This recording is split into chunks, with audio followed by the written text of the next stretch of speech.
all we can do is our best, right? We control what we can control and see where we land. So I wanted to quit halfway through. It's 13 degrees outside, which, depending on where you live, may not sound super cold, but it's like, I don't know, a good 7 degrees. It's been like 19, maybe 18. 13's cold. 13 is where I start to really question whether I want to go outside. All right, we're just getting going, and it's not terrible. It's not good, but it's not terrible. My butt is cold. I don't know why. I've got the layers up top. My arms are a little cold because there's only 2 layers on there, but torso's warm. But I need to get more like fleece lined leggings, I think. I talked about this in my last video. But those fleece lined, they're nice. They're just kind of overkill sometimes. But it is cold, so whew. All right, 5.5 miles, fairly chill. Heart rate was a little bit up, and that's typical for a Monday, so it is what it is, but overall feeling good. Ran in the Glycerin 22. I'm liking the shoe. I don't love the high drop. That's just not my preference, but I'm liking the shoe.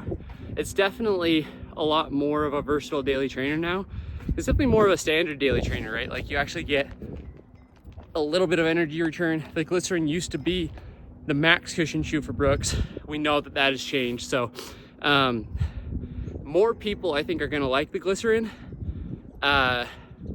Gives me slightly cushion Pegasus vibes, but not as slightly more cushion, not quite as nimble I think as the Pegasus, not quite as quick.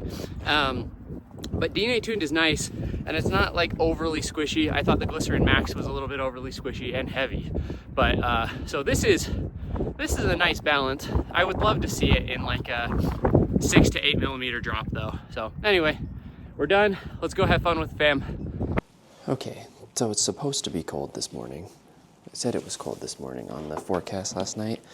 It's not supposed to be this cold. It's 6 degrees. It dropped an extra 3 degrees on me. It was already going to be single digits. So got speed work. Otherwise I'd just go on the treadmill. But I've got base layer, a long sleeve, and a windbreaker. I've got some fleece lined tights.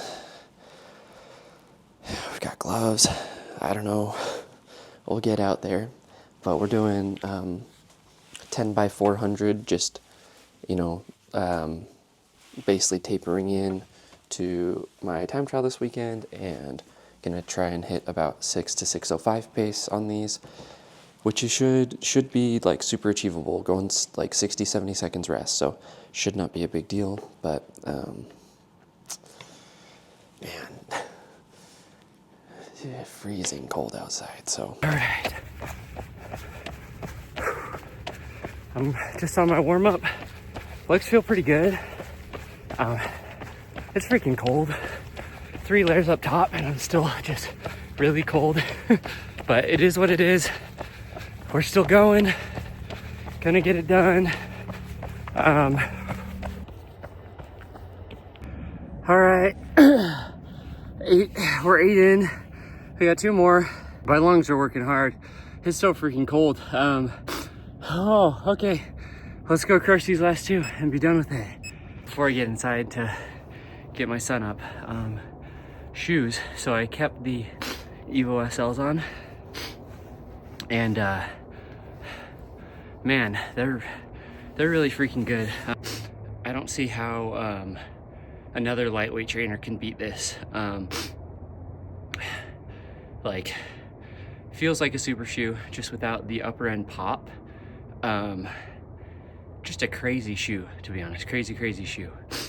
I still think, you know, racing in carbon plated shoe is going to be better for myself, but for newer runners, if you're looking for a race shoe and you're not doing like crazy mileage, you're not super durable, right? I would actually say, go get this instead of a carbon plated shoe, this will do everything you need it to and more. I just did that session, hit sub 6 pace for 10 reps. I've done long runs with tempo in it. I've done easy runs. Like, it is legitimately the best do-it-all shoe I've ever tried, ever. And I bought this one with my own money again. So I feel like I don't normally show what goes down like in between workouts or like after workouts, like more of daily life. I don't know if that's at all interesting to you guys, but maybe I'll try a little of it this week and see how you guys like it.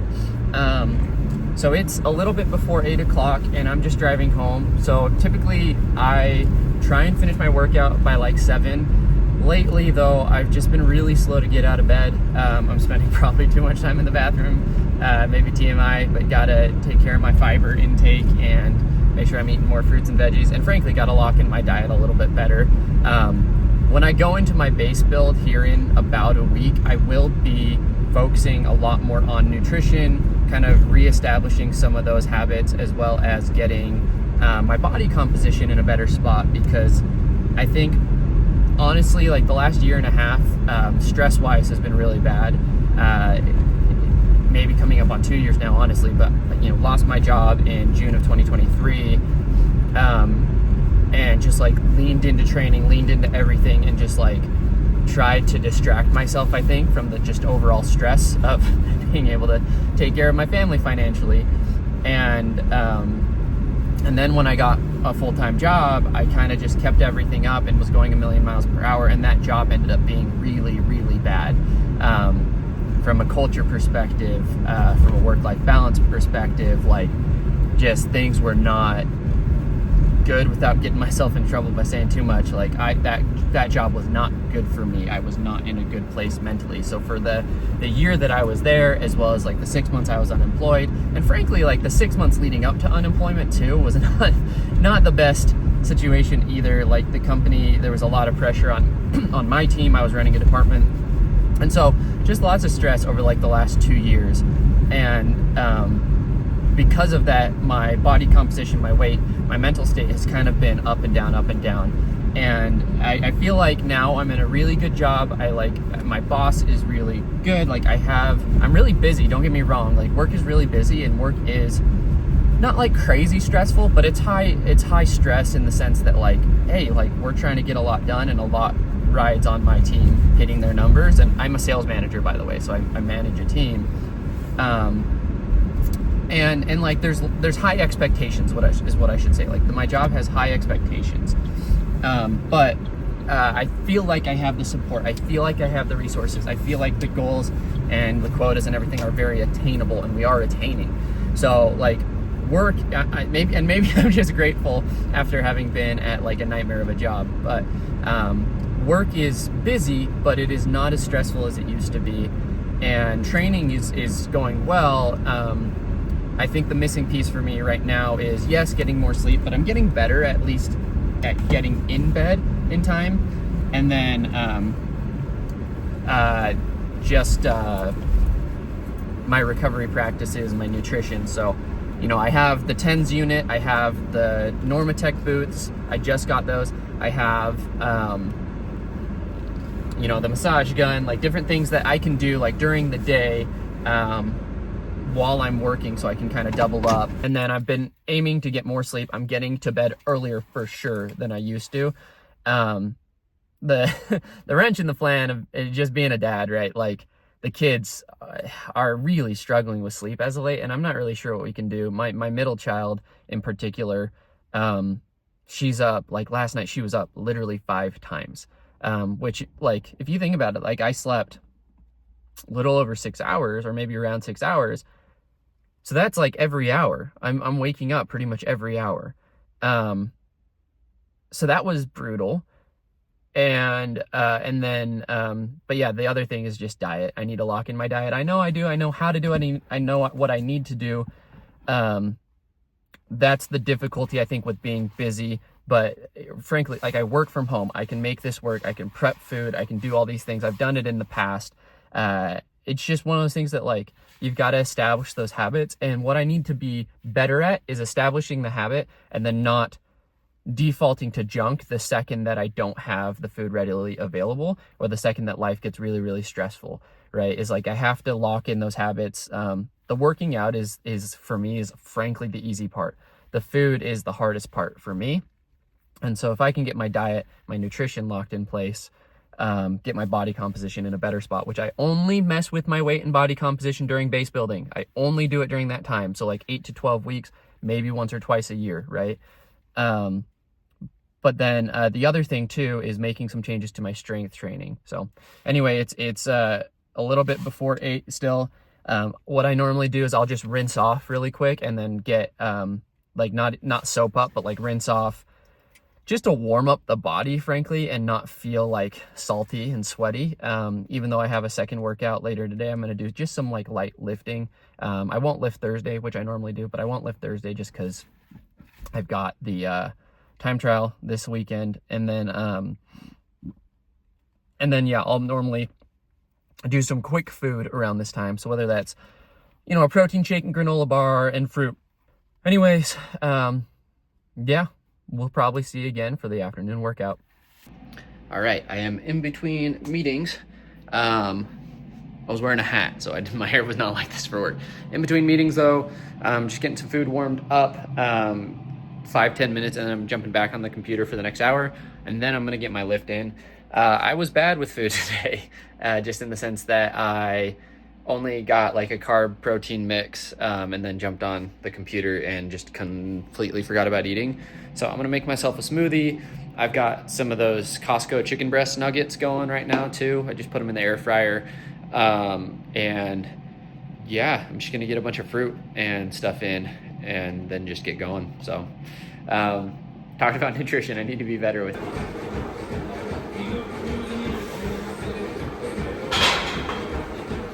All right. It is basically noon, and so it's lunchtime. I'm actually really hungry, but I got to get this run in. So we're gonna do that, and then we're gonna get back on the computer. I've got about an hour, but I'm not going very long. I'm just going, I probably should just go 45 minutes, to be honest. We'll see. If the legs are feeling good, I'll go for an hour. If the legs are not feeling good, we'll go for 45 minutes. But yep, tapering for my 5K time trial. My daughter is actively trying to kill me, as I discussed with you guys earlier. And yeah, let's just get this run in, check the box, get it done, and then go about our day. Busy work day today. Basically from 8:30 till now I've been in meetings. I have an hour, and then from 1 until 5 I've got meetings, and my wife's going to the gym later tonight. She goes to the gym a couple of nights a week, and so those nights, I mentioned in one of my short form vlogs, or my daily vlogs, I was like, hey, my wife and I cook probably 50-50, and you know, like, she handles most of the responsibilities with the kids in the home, just because, you know, she works as a stay-at-home mom, right? That's a full-time job, in case anyone is confused by that. Like, that's a legitimate full-time job. Someone commented, and I deleted and blocked the comment because I'm not going to tolerate this, but they were like, oh, like, you do all of that work and your wife doesn't even have the decency to cook you dinner every night? Because I said we cook 50-50, and I'm like, I'm sorry. Is she expected to cook all my meals even though I work from home? So she's expected to cook all my meals, have the kids, you know, do all the kids' homework with them, do all the piano practice, you know, take care of the kids all day and be exhausted from that, drive them to school, to and from things. Like, the only one I do, I drop my son off in the morning so that she can get a little extra sleep, because she wakes up more frequently with the kids than I do, right? So, like, in what world does she, like, have to cook for me every day? I'm perfectly capable of cooking for myself, thank you very much, and capable of cooking for the family as well, especially on days where she's probably exhausted and she deserves a break from the children, or deserves, you know, the opportunity to not have to constantly be working 24/7. So, you know, she goes to the gym a couple of times a week, and on those days she actually does usually prep something before she goes, and then I'll normally finish it off. And then on days that she doesn't go to the gym, I might be the one who cooks, right? It really depends. And we go through cycles too. Like, when I am being more conscious about what I'm eating, I tend to cook because I'm going to be a little bit pickier. But blows my mind that people are still in 2025 being like, oh, like, how dare your wife not cook for you every single day when like she works just as hard as I do. And by the way, all of my running, that's voluntary, right? That's not like, yes, I make some money from running in the terms of content I create and stuff like that, but like, that's voluntary, guys. Like, I don't have to run 10 hours a week. I don't have to work out as much as I do, right? But I choose to do that. So like, you can't be like, you're so busy, you do all this side hustle stuff too, right? On top of your full-time job.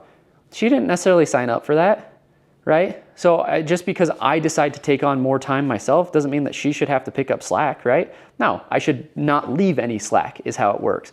So that's my job. That's my goal, is to make sure that my wife is happy, that my family is taken care of.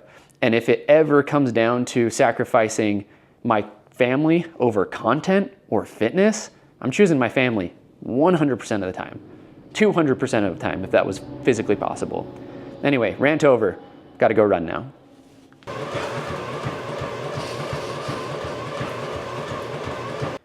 All right, run done. Kept it short and sweet. 4 miles, about 10-minute pace. Sped up to about like 9:20 pace towards the end there. I like to kind of generally progress those. I bet average heart rate's going to be either high 130s, low 140s.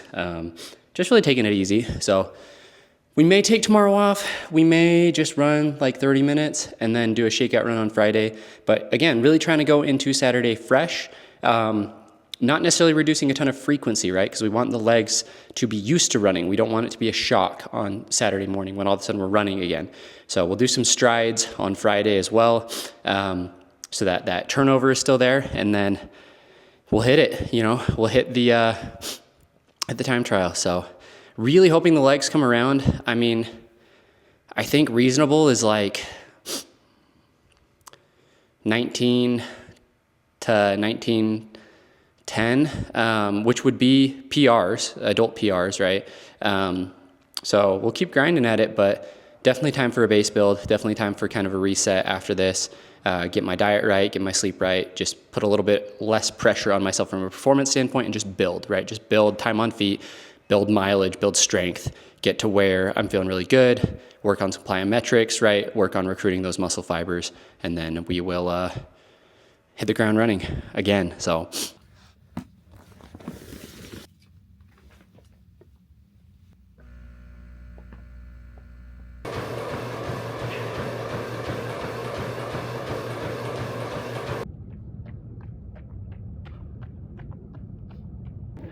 all right, very anecdotal, but it seems to me that the additional sleep and rest is working. I'm running right out the gate, like 9:15 to 9:30 pace, and heart rate's chilling in the mid to upper 130s.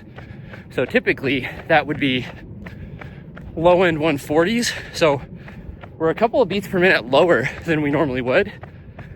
We feel super relaxed, like everything's feeling good. So who knows, maybe we do have 1840 tomorrow. Probably not, and I'm not gonna be an idiot with it, but I feel good. Maybe it's just because I'm running in like the light. It might be that too.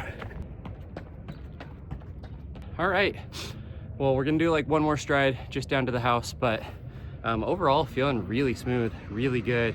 Legs feel great, lungs feel great, heart feels great, everything feels great. So hopefully that's a good sign. Hopefully that's not jinxing me, and we have a good 5K tomorrow, but we'll see how it goes. Saturday morning, it is time trial day, and I don't mind that it's snowing. It is snowing. I don't mind that it's snowing.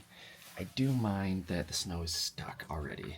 It wasn't supposed to snow until like an hour from now, so I thought I was gonna be good, and was like, oh, well, even if it's snowing on like while I'm doing the time trial, it's not a big deal. For there to already be snow on the ground does worry me a little bit for what the track's gonna look like. And so I'm hoping I get there and there's hardly any snow on the track, and by running on it we can melt whatever remaining snow there is. But it is cold. It is gonna be a little bit different environment than I was thinking. That's fine. I flared up. So I am gonna keep all this on. I'm gonna warm up in it, hit some strides, everything, then I'll take it off and try and hit the time trial. And all we can do is our best, right? We control what we can control and see where we land. So I'm gonna do obvious. I might as well make content.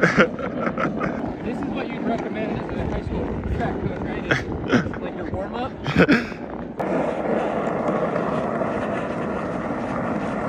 This is a great warm-up. Shoveling lane 1. Got Kyle with me again here today. He paced me for my mile and my first 5K time trial, so grateful to have him here again. Yeah, it'll be interesting. I think so long as I'm not fighting the snow and I can get some level of grip, I feel good. It was just with the powder, we've got maybe an inch and a half of snow, and it was all powder, so it was just gonna sink in. It's just a lot of energy loss. So we're shoveling. I did 2 passes. I did 800 of snow push, and we've got the lane pretty much exposed now. It is gonna be icy, so I'll have to test 2 shoes, see which one's better, and if neither of them are better and the Evo SL does the best, we'll run in that. So we'll see where we land. It's actually not super cold. It's just snowy. All right, we're just shoe-wise. I'm gonna go grab my bag from the car. Again, I've got the Cloudboom Strike as well as the Evo Pro 1. I don't know which one I'm gonna go with. And frankly, the Evo SL feels really good and I'm not slipping around. So if I get these on and they're slick, I'll just go Evo SL. They feel smooth, so let's do it. All right, here we go. Cloudboom Strike it is. They got enough grip. The legs are feeling smooth. We may get out there and feel like trash. Full send. Let's see what we can do in the elements. Let's go. Definitely not ideal conditions. No. Freaking my legs, dude. Oh, I was picking up snow and the legs just were fighting. We were slipping back and the shoes actually did great. The shoes held their own. It's still snowing, so every time we came through there's another dusting. yeah, I'm happy overall with I wanted to quit halfway through, and you start bargaining with yourself, you know. Yeah, I get that. It's not even that cold. That's frustrating. I think we had, the cold air, it doesn't matter, but man. Kyle, how did that feel for you? The slippage was real. Yeah, you got vapor flies on, those are slick sometimes without snow, so. Yeah, that first lap, I'm sorry we went through fast, but. No, it's fine. It's just trying to get a feel of what the situation was. Yeah, no, I know. So if you can't tell, we cleared all this off and it's better than when we showed up. It's not an inch to 2 of powder, but the snow was getting caked on my shoes. I tried the Evo ones. I would have died. Honestly, maybe I should have stuck with the Evo SL. They seem to have really good grip, but between the temperature, the snow flying in our face, the snow on the ground, it hurt. It hit me pretty bad. So maybe, let me think about it, but I may go hit an indoor track next weekend, see what we can do.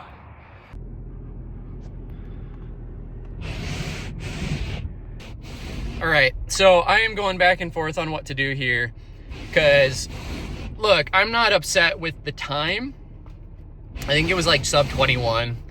That was rough. I was slipping around a ton.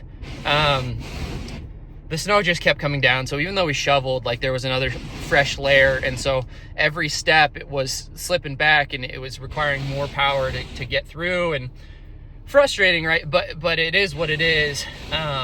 I wanted to quit so bad halfway through, so to power through and even be sub 21 in this weather, I'm happy with my effort. I don't love that I don't have a baseline before I go into base building. So that's where my head is at right now. I'm what do I do? I'm tired. Like, I know I need a base build, but you know, maybe we go one more week. If we go one more week, lower mileage, sharpening, like we'll do a speed workout on a Wednesday to sharpen, and then we go to, there's the Olympic Oval here, which we think is like a 500 meter track. There's also BYU's track, which is like a 320 meter track and really at an angle. So I'm not sure what the best move is. I don't know. So I need to figure that out, because, you know, again, it would just be nice to go into a base build, having a true baseline of where I'm at, and going from there. So we'll see. I may go out and try again next week indoor. And I've got, you know, my friend Kyle, who just paced me, he said he's willing next weekend. So we'll think about it. Now, as far as this week, here's total mileage. I mean, it's not going to be crazy just because, you know, we were tapering. And yeah, that's the only thing that like I don't love is like, am I going to go low mileage again this week and taper in? And I guess so. So we'll see. But kind of take a lower week this week, see where we land, and go from there. All right, it is Sunday. Normally I don't film on Sundays. I don't do any content on Sundays, maybe just some editing here and there. But I've had a day, you know, basically 24 hours to think about what do I want to do. Originally I said, regardless of time, I'm going to move into base building, but I'm not happy, not necessarily with the time, just not happy with not knowing where my new baseline is. So that's a little frustrating. So I do want a retime trial. And you know, am I in 19 shape? I don't know, right?